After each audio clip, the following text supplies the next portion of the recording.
السلام علیکم ورحمۃ اللہ وبرکاتہ۔ الحمد للہ الحنان المنان الذي خلق الانسان وعلمه البیان، الصلاة والسلام على رسوله سید الانس والجان وعلى آلہ واصحابہ ذوی الخیر والاحسان، اما بعد فاعوذ باللہ من الشیطان الرجیم، بسم اللہ الرحمن الرحیم۔ یا ایہا الذین آمنوا استعینوا بالصبر والصلاة ان اللہ مع الصابرین، ولا تقولوا لمن يقتل في سبیل اللہ اموات بل احیاء ولکن لا تشعرون۔ صدق اللہ مولانا العظیم وبلغنا رسوله النبی الامین المتین المختار الکریم، ونحن على ذلك لمن الشاہدین والشاکرین والحمد للہ رب العالمین۔ بارگاہ رسالت معاب صلی اللہ تعالی علیہ وسلم میں درود پاک کا ہدیہ پیش کریں۔ اللہم صلی علی سیدنا و مولانا محمد معدن الجود والکرم، منبع العلم والحلم والحکم، والہ واصحابہ الکرام وابنہ الکریم، وبارک وسلم صلاة دائمتا سرمدا ابدا۔ یقیناً آج 10 محرم الحرام عاشورہ کا دن ہے،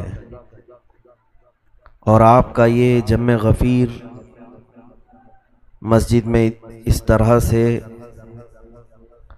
جمع ہونا محبت اہل بیت کی نشانی ظاہر کرتا ہے۔ آج ہر سنی گھرانہ حسین کو سننا پسند کرتا ہے، اور آج کے دن بہت ساری فضیلتیں ہیں عاشورہ کی، اور تاریخی اعتبار سے بہت سارے واقعات بھی ہوئے ہیں عاشورہ کو، لیکن ان واقعات کا تذکرہ زیادہ نہیں کیا جاتا، شہادت امام حسین کا تذکرہ زیادہ کیا جاتا ہے، اس لیے کہ دیگر واقعات بھی عبرت کے لیے ہو سکتے ہیں۔ نوح علیہ السلام کے طوفان کا ذکر، موسیٰ علیہ السلام کا فرعون کی لشکریوں سے نجات کا پانا، یونس علیہ السلام کا مچھلی کے پیٹ سے باہر آنا، یہ سب عاشورہ کے دن ہوا ہے، لیکن کثرت سے شہادت امام حسین کو ہر سنی گھرانہ اس لیے ذکر کرتا ہے کہ قتل حسین اصل میں مرگ یزید ہے، اسلام زندہ ہوتا ہے ہر کربلا کے بعد۔ ہم اسی نیت سے اور اسی آس و یاس تمنا کے ساتھ شہادت امام کا تذکرہ کرتے ہیں کہ ہمارے مرجھائے ہوئے دلوں میں پھر سے ایمان تازہ ہو جائے۔ آج معمول کے مطابق تذکرہ امام حسین امام عالی مقام رضی اللہ تعالیٰ عنہ ہمیں کرنا ہے۔ کل آپ نے سفر امام حسین کو سماعت کیا تھا، مدینے سے مکہ تک آنا اور مکہ سے پھر کوفہ کے لیے نکلنا۔ یوں سمجھ لیں کہ آج ہم شہادت امام حسین کو سننے کے لیے بیٹھے ہیں کہ آج عاشور کا دن کربلا کی تاریخ میں ایک ایسا دن تھا کہ اہل بیت کے لیے ایک بڑا سخت ترین امتحان تھا، بلکہ امام زمن نے اس کا نقشہ یوں کھینچ کر کے بیان کیا ہے کہ فاطمہ کے لاڈلے کا آخری دیدار ہے، حشر کا ہنگامہ برپا ہے میان اہل بیت۔ اہل بیت اطہار کے درمیان حشر کی سی نوبت اور حشر کی سی کیفیت پیدا ہو چکی تھی۔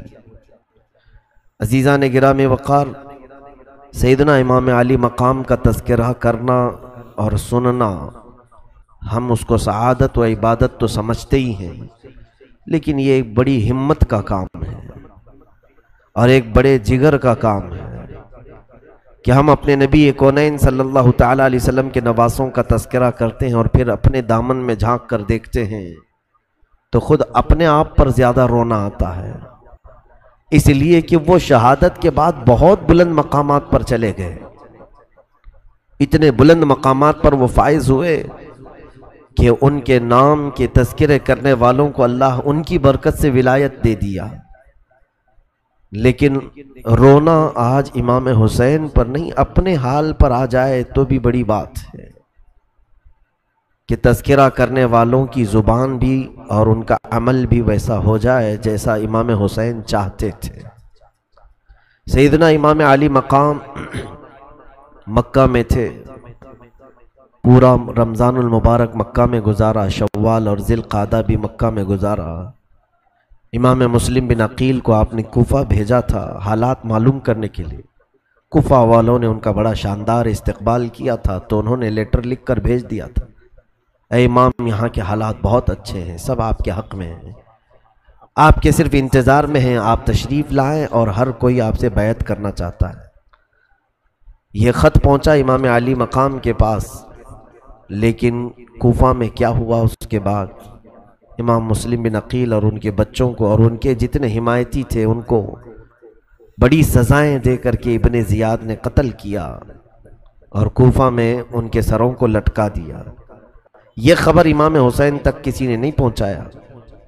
امام علی مقام مکہ سے اپنے خاندان والوں کو لے کر نکلتے ہیں، چلو کوفہ والوں نے ہمیں بلایا ہے، ہزاروں کی تعداد میں ان کے خط آئے ہیں، ہم ان کے خط کا جواب دینے کے لیے پہنچے اور ان لوگوں نے ایک امام حق کا مطالبہ کیا ہے، ہم ان کے اس مطالبے کو پورا کرتے ہیں۔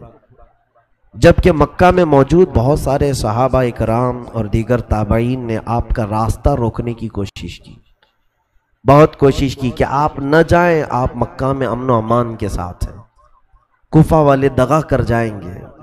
امام علی مقام کی نظر میں صرف وہی بات تھی کہ کل بروز قیامت اگر انہوں نے اللہ کے حضور کہہ دیا کہ ہم نے تیرے نبی کے نواسے کو بلایا تھا، وہ آئے نہیں، اس لیے ہم نے یزید کی بیعت کر لی، تو رب تبارک و تعالیٰ کی بارگاہ میں کیا جواب دوں گا؟ اگر مولا مجھ سے یہ سوال کرے کہ اے حسین کیا تو نے اپنے نبی کی امت کو ایک فاسق و فاجر کے ہاتھ ایسی لاوارث چھوڑ دیا، انہیں بیعت کرنے کے لیے آزاد چھوڑ دیا؟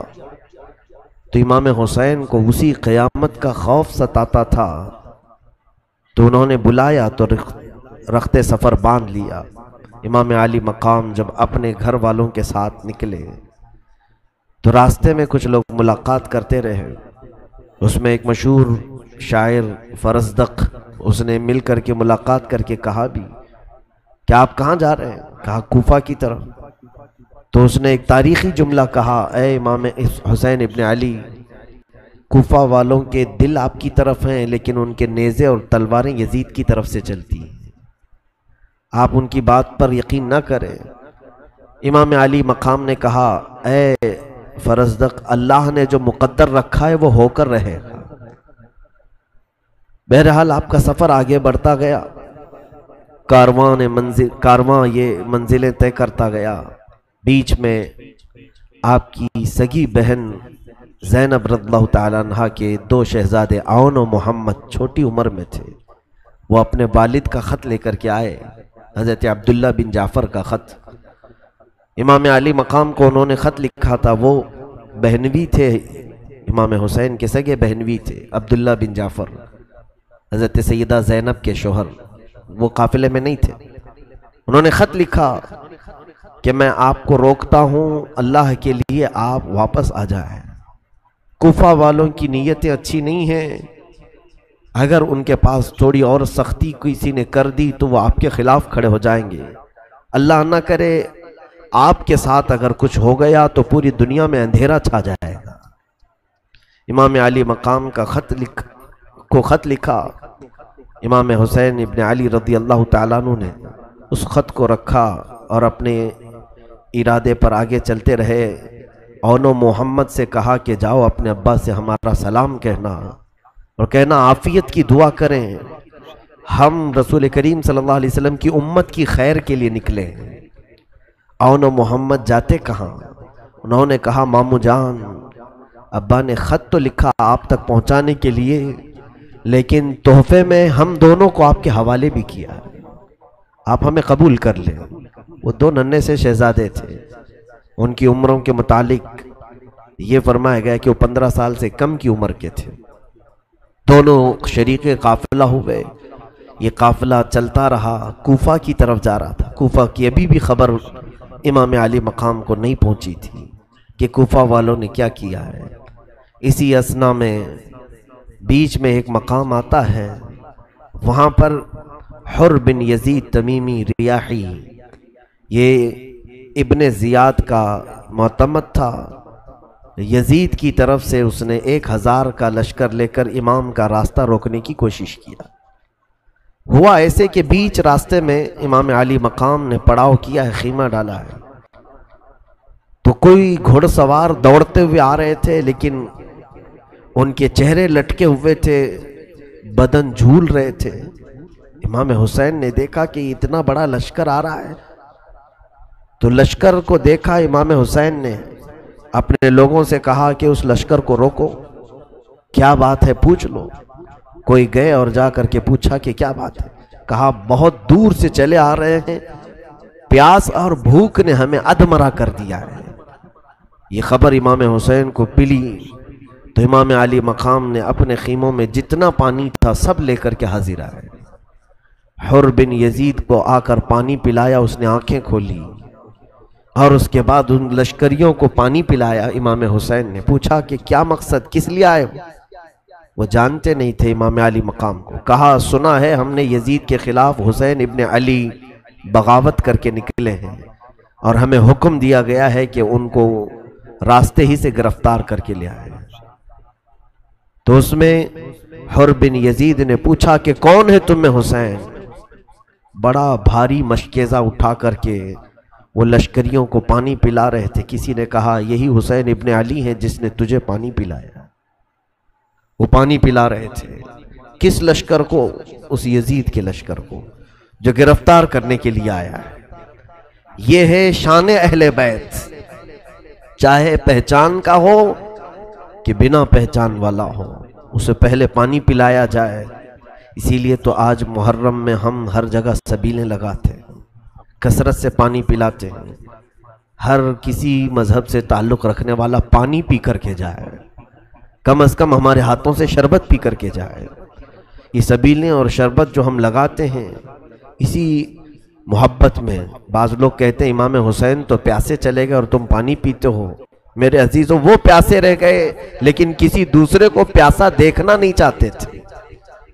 امام علی مقام کی یہ شان تھی، انہیں زیادہ عزیز تھا لوگوں کو پانی پلانا، کیونکہ خاندان بنی ہاشم کا تعلق ایسے کام سے تھا کہ حاجی جب حج کے لیے آتے تھے سال بھر میں، یہی بنی ہاشم، یہی قبیلہ پورے حاجیوں کو زمزم کا پانی پلانے کے لیے مقرر تھا۔ تو پانی پلانا تو ان کی خاندانی روایت تھی۔ حسین ابن علی رضی اللہ تعالیٰ عنہ نے حر بن یزید سے کہا کہ تم کس لیے آئے ہو؟ کہا ہم آپ کو گرفتار کرنے آئے ہیں، آپ نے خروج کیا ہے امیر المومنین کے خلاف، یزید کے خلاف، آپ نے بغاوت کی ہے، اس لیے ہم آپ کو گرفتار کرنے آئے ہیں۔ حضرت امام حسین رضی اللہ تعالیٰ عنہ نے کہا تو مجھے گرفتار کرے گا؟ اور اس کے بعد اس کی باتوں کا خیال نہیں کیا، آگے چل پڑے، اور اس کے بعد اپنے قافلے والوں سے کہا کہ خیمے اٹھاؤ اور چل پڑو۔ اس کی بات کی طرف توجہ ہی نہیں تھی، اس نے پھر للکارتے ہوئے پیچھے کی طرف بڑھا اور امام علی مقام سے کہا رک جائیں، ہمارے ساتھ آپ کو چلنا پڑے گا۔ امام حسین نے کہا ثقلت کا امک، تیری ماں تجھ پر روئے۔ یہ جملہ عرب میں کہا جاتا ہے، کسی کے موت کی بات کہی جانی ہو، تیری ماں تجھ پر روئے، کیا تو مجھے گرفتار کرے گا؟ حر بن یزید نے پلٹ کر کے ایک جملہ کہا، اے حسین، عرب کا کوئی دوسرا آدمی یہ جملہ کہتا تو میں ضرور اسے جواب دیتا، لیکن تمہاری ماں کو میں کیسے کہوں کہ تم فاطمہ کے بیٹے ہو؟ اسے اتنی خبر تو تھی کہ زہرا کا بیٹا ہے، اور اس نے گالی نہیں دی امام علی مقام کو۔ امام حسین نے وہیں سے یہ دیکھا کہ یہ زہرا کا چاہنے والا ہے، یہ فاطمہ سے محبت تو کرتا ہے۔ بہرحال اس قافلے کو آگے بڑھایا جاتا رہا، یہاں تک کہ حر بن یزید نے آگے پہنچ کر کے پھر قافلے کو روکا۔ امام حسین نے کہا کہ تم آخر چاہتے کیا ہو؟ کہا اے حسین ابن علی، میں آپ سے جنگ نہیں چاہتا، لیکن میں اپنے امیر کی اطاعت کرتا ہوں، میں اپنے حاکم کی، خلیفہ کی اطاعت ضرور کروں گا۔ تو بعد میں بات ایسے اتفاق پائی کہ اس نے کہا، حر بن یزید نے، ایک کام کریں آپ، کوئی ایسا راستہ لے لیں جو مدینے بھی نہیں جاتا ہو، کوفہ بھی نہیں جاتا ہو، کوئی دوسرا راستہ آپ اختیار کر لیں تاکہ میں اپنے امیر کی خلاف ورزی کرنے سے بچ جاؤں، نافرمانی کرنے سے بچ جاؤں۔ امام حسین میرے چینل کو لائک کریں، شیئر کریں اور سبسکرائب کریں، گھنٹی ضرور دبائیں تاکہ آنے والی کوئی ویڈیو ترنت آپ تک پہلے پہنچے۔